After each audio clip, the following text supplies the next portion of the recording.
Hi guys, welcome back to my channel.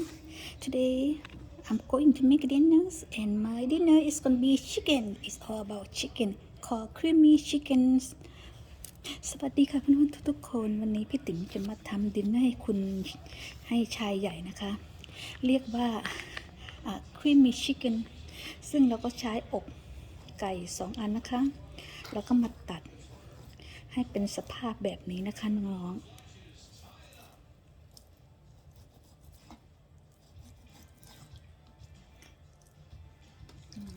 ตัดให้เข้าเป็นแบบนี้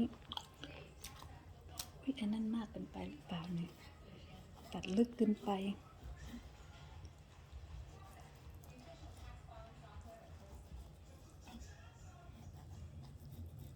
นี่แหละค่ะดินเนอร์ของพี่ติ๋มคืนนี้แล้วก็นี่เลยค่ะมันแล้วก็นี่แล้วก็นี่มาค่ะมาดูว่านี่ต้องทำยังไงบ้าง Thank you for watching ค่ะสำหรับประเทศด้วยพี่ติ๋มจะตัดแบบนี้นะคะเพื่อนๆ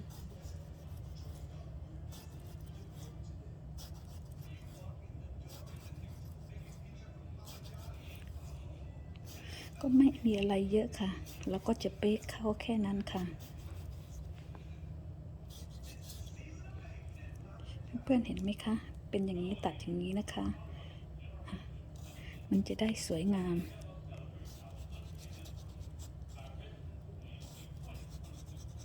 นี่ค่ะอันหนึ่งก็เป็นเหมือนกันค่ะน้องล้างพาเทโต้ให้สะอาดก่อนนะคะ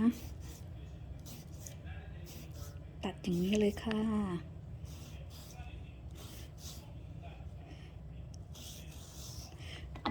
ก็จะเป็นอย่างนี้นะคะก็ไม่มีอะไรค่ะเราก็จะเบคในโอเวน for 30 minutes 40 minutes นะคะซึ่งพี่ติ๋มไม่ได้ใส่อะไรเลยนะคะเพื่อนๆจะมาทำน้ำทำเหมือนเกรวี่นะคะจะเป็นครีมมี่ซึ่งพี่ติ๋มใช้ไวท์ไวน์ค่ะ1/4นะคะแล้วก็บีฟสต๊อกนะคะที่ติ๋มต้องใช้ชิคเก้นนะคะแต่ติ๋มไม่มีค่ะก็เลยใช้น้ำอันนี้ก็เท่าราคาประมาณ1/5นะคะ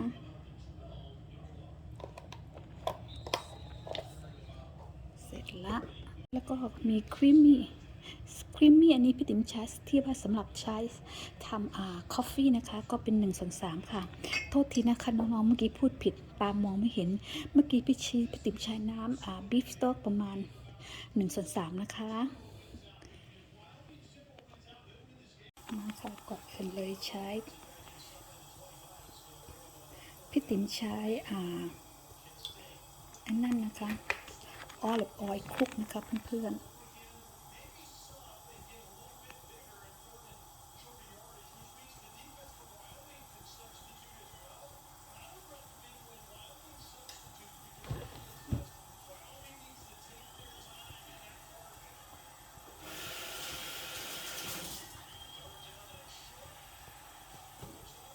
สามีนางชอบเป็นคนที่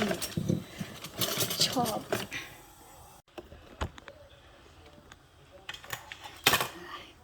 ทุกทีกับเพื่อนๆมา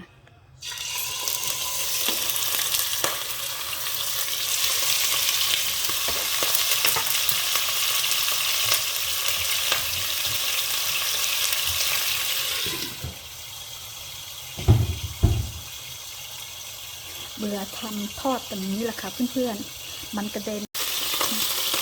ใกล้สุกละเดี๋ยวแป๊บนึงมาพี่ติ๋มจะเอาลงนะคะแล้วเรามาทำไอ้นั่นกันใหม่ค่ะปิดไฟละ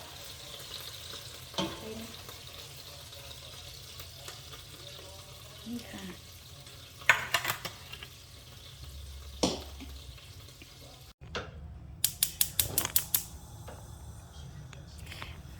พี่ติ๋มก็เอาน้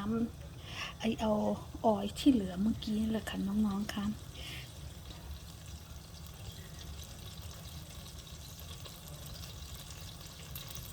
มาค่ะอ เอาเห็ดใส่ค่ะ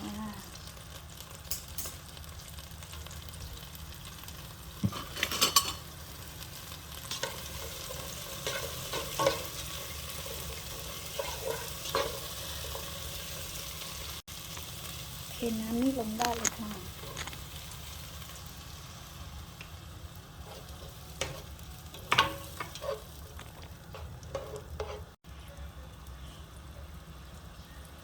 เฮฟวี่ครีมมี่ลงไปเลยค่ะ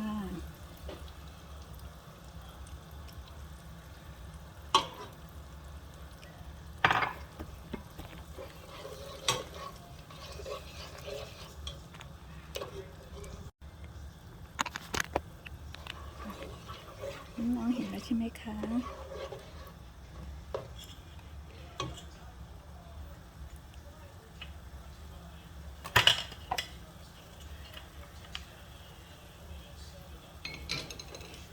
พอเดือดแล้วเราเอาไก่ลงเลยค่ะ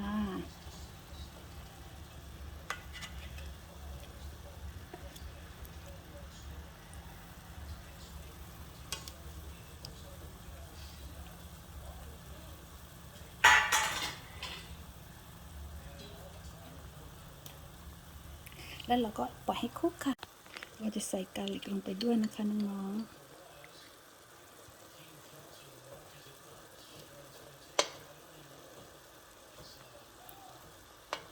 เห็นไหมคะ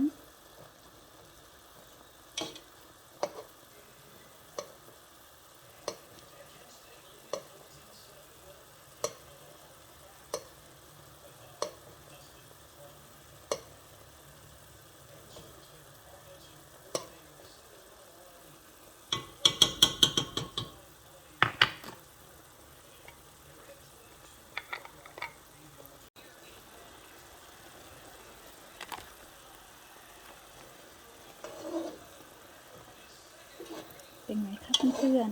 ๆนี่เลยค่ะ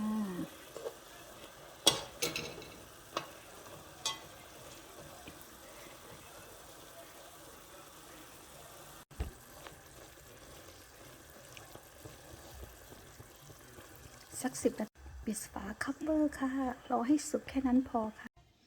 นี่ค่ะน้องๆเป็นไงคะเดี๋ยวแป๊บหนึ่งค่ะยังไม่เสร็จค่ะมาค่ะเสร็จแล้วนะคะเป็นไงคะน้องๆน่าอร่อยไหมคะนี่แหละค่ะครีมมี่ชิคเก้นคนไหนชอบดิสเมนูก็อย่าลืมกดไลค์กดแชร์แล้วก็กดติดตามด้วยนะคะเพื่อเป็นกำลังใจในคลิปต่อไปค่ะ Thank you for watching